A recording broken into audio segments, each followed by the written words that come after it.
Hello again and welcome to another Mordian Glory Warhammer 40k video. In today's episode, I'm going to share with you my top tips for playing at a Warhammer tournament. These are things that you need to do to make sure that you have the best possible result at the event. And so without further ado, let's mount up, roll out, and drive right into today's episode.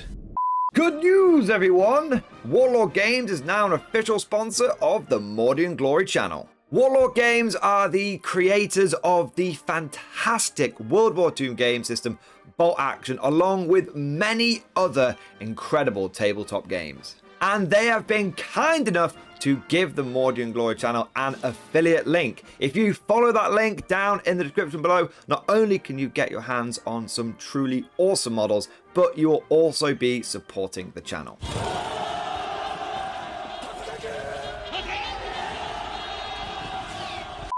A massive thank you to Warlord Games for supporting the channel, and now let's get back to the video. Top tip number one, and possibly the most important one on this list, is know your army. The absolute worst thing you can do is go to a tournament with an army or a faction that you are not familiar with. Firstly, it's going to impact your performance. You may have theory crafted a list and had a really good idea, like I think this is how it's going to work, but until you actually put it down on the table and roll some dice, you're not going to know if it actually works in reality. And even after playing one game, sometimes as little as one turn, you will notice glaring weaknesses, glaring holes in your theory and in your army. And when you're at a tournament, it's too late to fix those problems because you're already locked in. You've submitted your list. And you could have avoided so many problems if you just played a single practice game before going to that tournament. On top of this, if you're playing with an army you're not familiar with, you're essentially having to spend valuable brain power on learning on the job rather than just playing instinctively because you know how units are going to perform.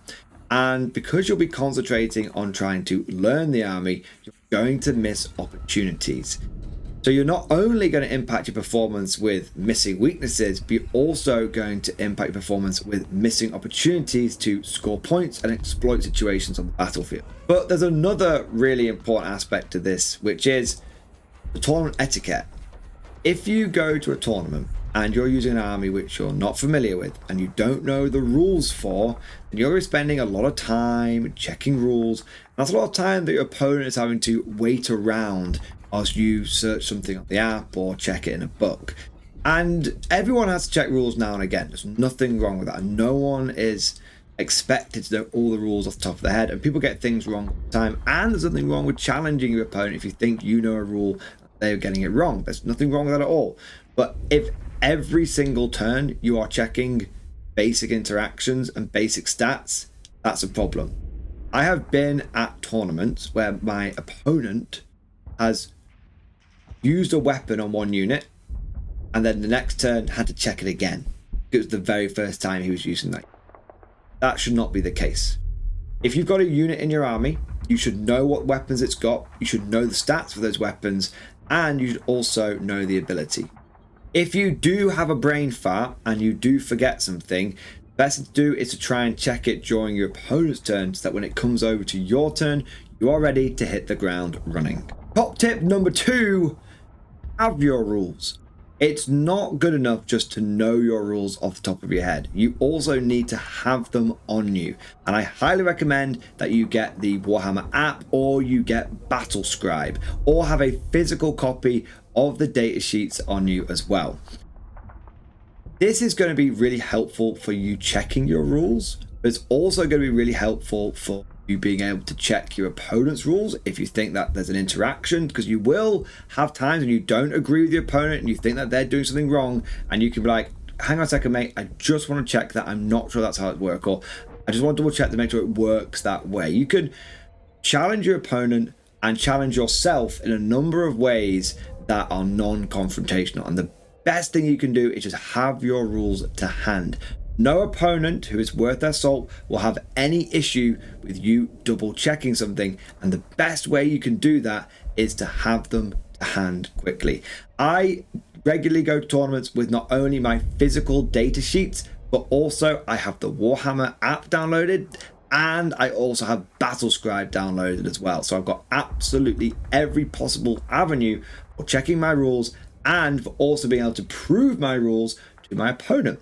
Number of times when I have had someone say to me, oh, I don't think it works like that, and I can go, it does, and let me show you. And sometimes the moment you just say, oh, let me show you, people are like, oh, no, don't worry, I don't see it.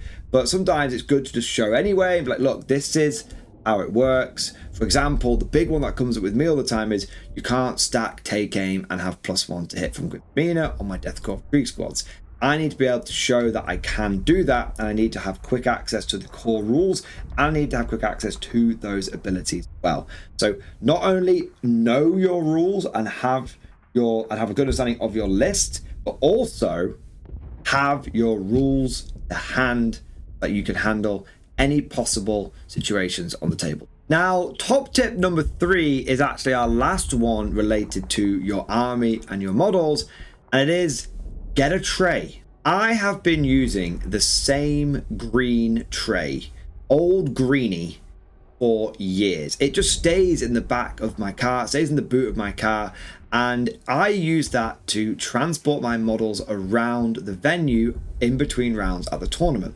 You might think, oh, well, I'll just pack my models away after round 1 and then get them out round 2, but you absolutely want a tray for a number of reasons. Firstly, it is going to make your life so much easier. It might not seem like much, but packing away, getting out, packing away, getting out models again and again and again is going to, well, you're probably going to get a sore back from doing it if you do it too often, and also you're going to cause wear and tear on your models as well if you're packing them into the foam. If you're like me and you've got a lot of infantry, you have to double stack them so they're sort of top and tailing in the little foam slots. Your models are going to get chipped, your models are going to get worn if you're constantly moving them around and packing them in and out of the case. So have a tray where you can just, whilst you're playing the game, you can just put casualties straight onto the tray, and then once the game is over and you've shaken hands with your opponents, it will take you a matter of moments to just turn those casualties back into their established units.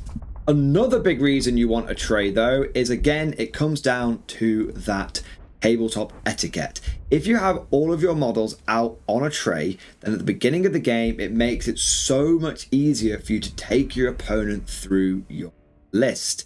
And if someone just tells you what's in their list, it can be very difficult to visualize. It can be very difficult to imagine what they've actually got, and you are going to forget things, and things are going to merge into one, and it's just not clear. And you should always be trying to make things as clear as possible for your opponent. So by having things out on the tray, you can show your opponent, you can point to units, you can say, this is a tank commander, he's got grand strategist, this is a chimera, I've got 6 of them, each one has got a unit catcher on the side, and it will make going through your list really quick, which will save you time on the tournament round, and it will make it easier for your opponent to follow and understand as well, so you're less likely to get into any issues on the tabletop later on because you've fully explained your list and you've visually taken your opponent through it as well. Now, before we move on to the next point, I do have a controversial take here. I like having a tray to transport models around, but some people like to use trolleys. They're like little dinner trolleys, and when I went to America, these were actually really popular, and some of them were very impressive and very intricate. Personally, though, I don't like model trolleys. The reason I don't like model trolleys is there's often not a huge amount of space between tables. There is a reasonable amount for 2 people to stand up and for 2 people to sit down on chairs.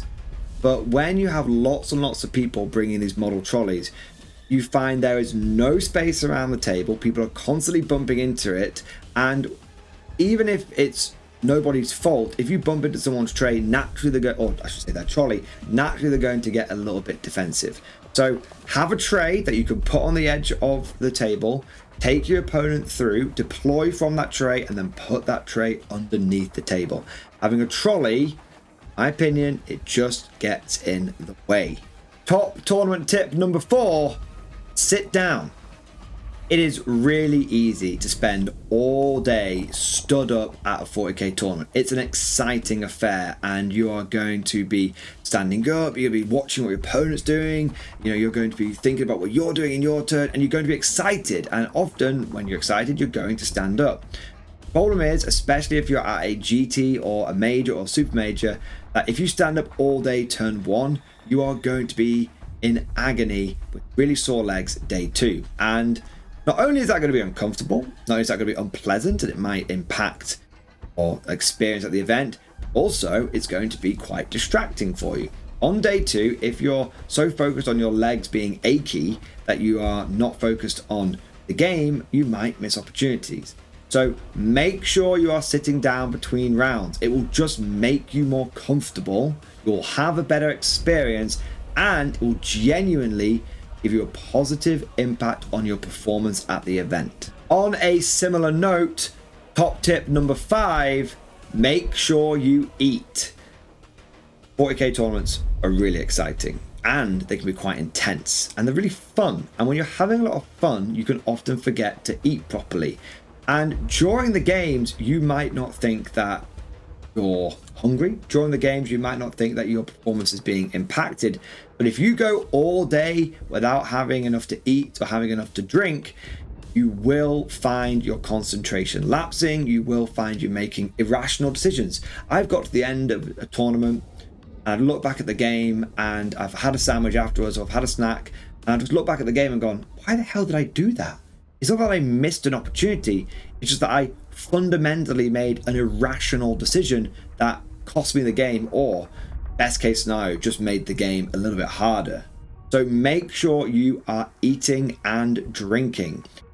Make sure that you're going to the toilet as well, because if you don't, again, it's going to be distracting, even if it's just like on a subconscious level. And even if you don't feel hungry, even if you don't think you're thirsty, even if you don't think you need the toilet, make sure that you are making yourself have a sandwich. Make sure that you're having a drink. Make sure that you're going to the toilet. It sounds really obvious. It sounds really basic, but it has cost me games just by not doing those very simple things, just not looking after myself during the event. Now, the last top tournament tip, number 6, is get a good night's sleep. Now, if you're like me, this is actually the hardest one of these top tips to do. Because even after going to tournaments for over a decade, even after going to tournaments weekend after weekend, I still cannot sleep the night before. I'm just too damn excited. I'm hyped up. I'm ready to go. I'm jacked. I'm jacked for fucking tits. And I want to get into the games. I want to get competing. I want to get playing. I want to get rolling those dice. I want to be snapping necks and cashing checks. And all I can think about is, oh, I can't wait to go to a tournament. Oh, it's exciting. And often it's a nervous excitement as well. And especially if you're going to a tournament for the first time, you'll have that nervous excitement because you're not sure what to expect. Now, for some people, this is going to sound silly. It's like, I don't get it. It's only toy soldiers, blah, blah. But for a lot of people, going to a Warhammer tournament is a really big deal. It can be quite nerve-wracking. It's a social situation, and it can be a little bit anxious going to a tournament as well. So the best thing you can do is to try and get a good night's sleep. Go to bed a little bit earlier, because I guarantee you're going to lie there for could be an hour or more, waiting to go to sleep whilst you're excited, whilst you're thinking about all the cool things that are going to happen at the tournament day. So try your best to get a good night's sleep. Don't stay up if you can't sleep, don't stay up the night before and by just 24 hours, no dramas. No, make yourself lie in bed, make yourself stay there, make yourself rest, close your eyes, and just make yourself, even if you just get a couple of hours sleep, you just get like 2, 3, 4 hours sleep, it will make such a difference. Get a good night's sleep. Be amazed at the impact it will have on your games. I have lost many a round 1 at RTTs, at GTs, super majors, just any kind of event, because I was just half asleep game. It took me until after I had my lunch, really wake up, and to then start performing. And that, my little conscripts, is Mordian's top 6 tournament tips. But of course, all of this is just like my opinion, man. Let me know what you think down in the comment section below. Which of these tips do you think is the most important? And do you think there's any tips that I've missed that you think are very, very important for going to a tournament? If we get enough of them, I might even make a follow-up video to this one. If you enjoyed today's video, don't forget to smash that like button. It really does help the video with the YouTube algorithm, and also subscribe to never miss an episode. Would you like to know more? If so, then please consider becoming a channel member or patron. By supporting the channel, not only will you be doing your part, but you'll also be helping me create more content for your viewing pleasure and unlocking a whole host of perks. You get everything from a badge next to your name, custom emojis, but the big one is access to the Mordian Glory Discord server, an online community with almost 2,500 active members. It's always popping off in the MG Discord. We've got channels for army lists, hobbying, tactics, stories, and even a pretty spicy meme section as well. For all you greenhorns that wanted to see the Mordian glory hole, today is your lucky day.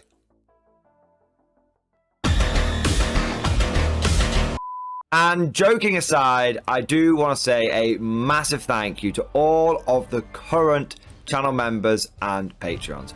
You guys are amazing, truly the lifeblood of the channel. I could not do Mordian Glory full-time without the incredible and generous support of my members, so thank you guys so much. And last but certainly not least, I want to say a personal thank you to all of my top tier Patreons. These are the War Masters, the people who have truly gone above and beyond the call of duty. So a heartfelt thank you to Alex Dengal, Bonbon Vert, Lord Pryor, Mark Panconi, RJ Scorpion, Swordfish Trombone, Try Again Bragg, John Stubbs, Nick Walsh, Diesel Fox, and August Barney. Seriously guys, thank you from the bottom of my heart. Your support is incredible and it makes a huge difference. Thank you so much. That's all for now. Hope you've all enjoyed today's video, and of course, as always, see you guys next time.